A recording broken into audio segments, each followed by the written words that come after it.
कि जीतू पटवारी इस पद के योग्य नहीं थे, लेकिन लेन देन करके बन गए। किसी को डिफेंडर दे दी, किसी को पैसा दे दिया, जमीनों की दलाली करते हैं। हरीश चौधरी ले गए ना, एक डिफेंडर लेके कई पद बांटे जीतू पटवारी से। आज से लगभग 30 से 35 साल हो गए मैंने कांग्रेस पार्टी में निस्वार्थ अपनी काम करा, ईमानदारी से काम करा, अनेक लोगों के साथ विभिन्न पदों पे काम करा।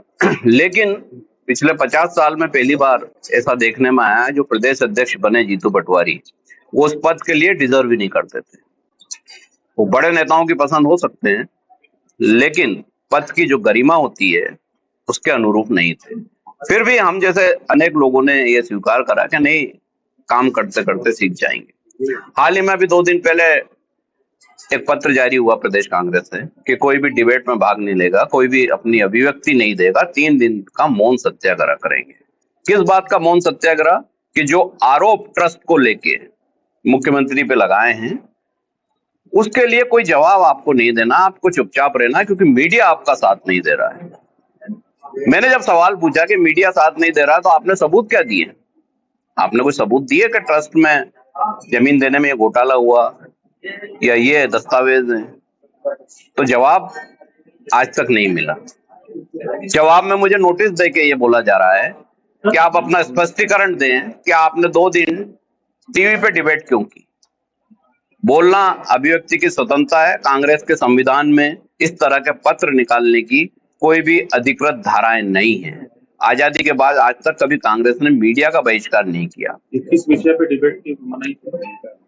ये जो आरोप लगाए जीतू पटवारी ने कि 500 करोड़ का घोटाला हुआ है, अब अपने ही आरोप में अगर फंस गए हैं जी।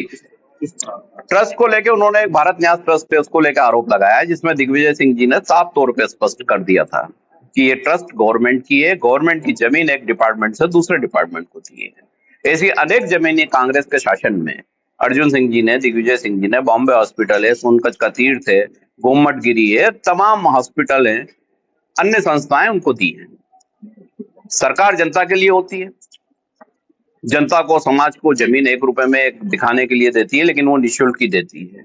ये भ्रष्टाचार नहीं है, ये घोटाला नहीं है, और इसके लिए एक पढ़ा लिखा होना बहुत जरूरी है। और दुर्भाग्य से हमारे जो प्रदेश अध्यक्ष हैं उनकी पढ़ाई लिखाई संदेहास्पद है, क्योंकि उनकी जन्म तारीख ही 2-2 है। तो वो कितने पढ़े लिखे हैं ये तो भगवान ही जाने, क्योंकि उनको ना दस्तावेज समझ में आते हैं ना उनको कागज समझ में आते हैं। समझ में आता है कि कोई अगर सच बोल रहा है तो उसको कैसे नोटिस देके चुप कराएं। जब ये नोटिस दिया गया तो मैंने बेहतर ये समझा कि सबसे पहले मैं कांग्रेस से इस्तीफा दूं, क्योंकि अगर मैं इस्तीफा नहीं दूंगा तो मैं अपनी बात नहीं रख पाऊंगा, मैं अपनी बात बोल नहीं पाऊंगा। राज्यसभा चुनाव सीधे सीधे हारने का दोषी कौन है? जीतू पटवारी, हरीश चौधरी। हरीश चौधरी कौन है? जिसने पंजाब में टिकट बेचे। जीतू पटवारी कौन है? जिसने संगठन सृजन में लगातार पैसे लेके अध्यक्ष बनाए, पूरा संगठन सृजन का बंटाढाल कर दिया। और राहुल गांधी वो धृतराष्ट्र बन गए हैं जो खुली आंखों पे पट्टी बांध रखी, और उन्होंने अनेक दुर्योधन पैदा कर दिए हर राज्य में, जो कांग्रेस को ही खा गए। जो कांग्रेस की हित बात करता है वो उस नेता को सबसे पहले खा जाते हैं। राजनीतिक भविष्य तो बात की बात है, अभी तो मैं सिर्फ अपनी बात ये रख रहा हूं कि जिस कांग्रेस को इतने समय हमने काम करा जनता के मुद्दों को लिया, आज वही कांग्रेस में नोटिस देके ये बोला जाता है कि आप जनता की बात नहीं उठाएंगे, आप कोई बात पे चुप रहेंगे, मीडिया का बहिष्कार करेंगे। तो अब आप ही बताइए, आप मीडिया से जुड़े लोग हैं, क्या मीडिया का बहिष्कार करना उचित था? क्या आप अपनी बात रखने तथ्यों सहित नहीं जा सकते थे? आपने जो आरोप दिल्ली जाके लगाए उसके एक भी दस्तावेज आप प्रस्तुत कर पाए? नहीं कर पाए तो आपको मुख्यमंत्री से माफी मांग लेना थी, मामला खत्म हो जाता। लेकिन इस तरह के पत्र जारी करके अहंकार प्रदर्शित करना यह दर्शाता है कि जीतू पटवारी इस पद के योग्य नहीं थे, लेकिन लेन देन करके बन गए। किसी को डिफेंडर दे दी, किसी को पैसा दे दिया, जमीनों की दलाली करते हैं, सबको पता है, ये कोई नई चीज नहीं है। जी, आपके हिसाब से बेहतर विकल्प क्या है? मैं तो अब जब इस्तीफा दे चुका हूं तो अब तो बेहतर विकल्प बताने का उद्देश्य ही खत्म हो गया। किसने किसको डिफेंडर? हरीश चौधरी ले गए ना, एक डिफेंडर लेके कई पद बांटे जीतू पटवारी से। जीतू पटवारी को बचाने क्यों आते हैं? वसूली करने हर बार आते हैं, मीटिंग करने, कार्यकर्ताओं के फोन नहीं उठाते हैं, स्टारबक्स की कॉफी पीते हैं, आम आदमी के पास जाते नहीं है। और ऐसे लोग अगर कांग्रेस में बने हैं तो आप क्या उम्मीद करते हैं 15-20 साल कांग्रेस मध्य प्रदेश में लौट के नहीं आई? नगरीय निकाय चुनाव है, 16 महापौर में से एक भी महापौर जीतने की स्थिति नहीं है। राकेश, आपको क्या लगा है जो 500 करोड़ घोटाले का जो मामला था, इसमें कांग्रेस के पास क्या कोई सबूत नहीं थे, इसलिए सबको बोला गया बंद रखने के लिए? निश्चित तौर पे जो आरोप है वो मनगढ़ंत था।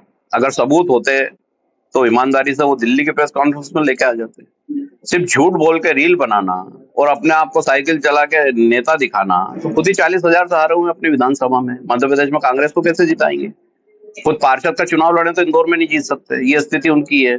अक्षम बम वाला कांड उनने करा, मीनाक्षी नटराजन वाला कांड उनने करा। दो कांड होने के बाद भी एआईसीसी सो रहा है, उनको होश ही नहीं है। तो इसका एआईसीसी क्यों नहीं एक्शन लेता रहा?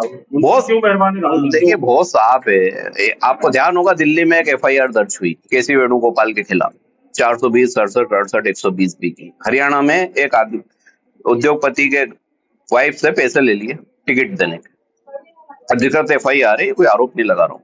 तो जब ऐसे लोग बैठे हैं वेणुगोपाल जैसे जो पैसे लेके टिकट बांट रहे हैं, तो पटवारी के ऊपर वर्चस्व है उन लोगों का।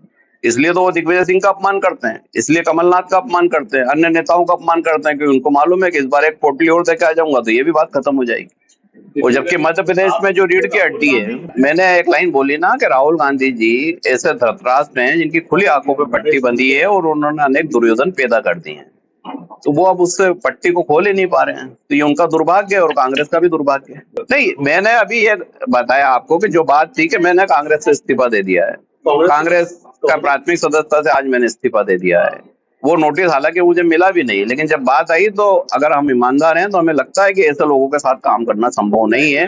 अब भविष्य क्या होगा, भविष्य में क्या होना है नहीं होना है, इसकी मेरी अभी किसी से कोई चर्चा नहीं हुई है। जो होगा वो सामने होगा, नहीं होगा तो मैं आपके सामने उपलब्ध